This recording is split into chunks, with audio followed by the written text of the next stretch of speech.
Hello hi नमस्ते। मैं मधु आप सभी का स्वागत करती हूँ मेरे चैनल पर। आज मैं एक बार फिर से एक प्यारी सी कहानी लेकर आई हूँ, तो आइए शुरू करते हैं। एक गांव के बगीचे में एक बहुत बड़ा नीम का पेड़ था। उस पेड़ पर एक चिड़िया रहती थी। वहां उसने एक घोंसला बनाया और कुछ दिनों बाद उसमें अंडे दिए।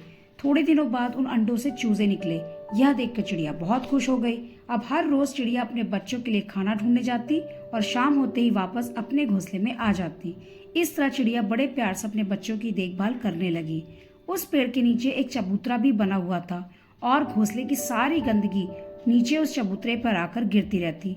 चिड़िया के बच्चे कभी बीज कर देते तो कभी घास के तिनके गिरा देते। इससे सारा चबूतरा गंदगी और कचरे से भर जाता। एक दिन अचानक बगीचे का मालिक वहां आया और उसने देखा कि चबूतरा तो बहुत ज्यादा गंदा हो गया है। उसने पेड़ पर देखा तो उसे एक घोंसला दिखाई दिया। यह देखकर बगीचे का मालिक बहुत नाराज हुआ। उसने अपने नौकर को बुलाया और उसे घोंसले हटाने की बात कहकर वहां से चला गया। इधर चिड़िया के बच्चे देखकर बहुत ज्यादा डर गए और ये बात उन्होंने शाम को अपनी माँ को बताई।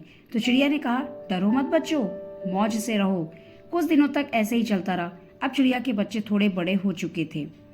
थोड़े दिन के बाद बगीचे का मालिक एक बार फिर वापस आया और उसने देखा कि घोंसला तो अब भी वहीं पर है।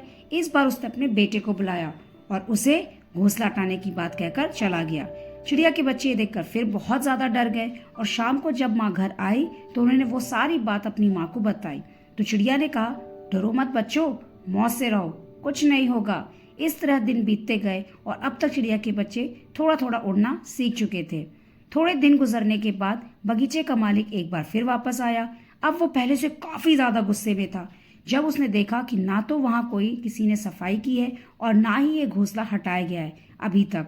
अब वो सबको देश देते हुए कहने लगा, सब के सब नालायक हैं, कोई काम नहीं करता। अब मुझे इस घोंसले को यहाँ से हटाना होगा। अब कल मैं खुद ही आकर इस घोंसले को यहाँ से हटाऊंगा।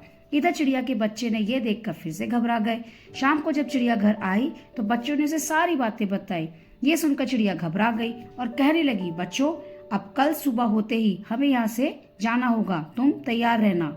और अगले दिन सुबह होते ही चिड़िया अपने बच्चों को साथ लेकर उड़ गई। इधर बच्चे ये सोचते हुए उड़ रहे थे कि माँ ने आज ही चलने को क्यों कहा, पहले क्यों नहीं। तो इस कहानी से हमें ये शिक्षा मिलती है कि कभी भी दूसरों के भरोसे नहीं बैठना चाहिए और अपना काम स्वयं ही करना चाहिए। आशा करती हूँ कि आपको मेरी ये कहानी सुनने में अच्छी लगी होगी। कमेंट बॉक्स में लिखकर जरूर बताएं। मेरे चैनल को लाइक एंड सब्सक्राइब करें। धन्यवाद।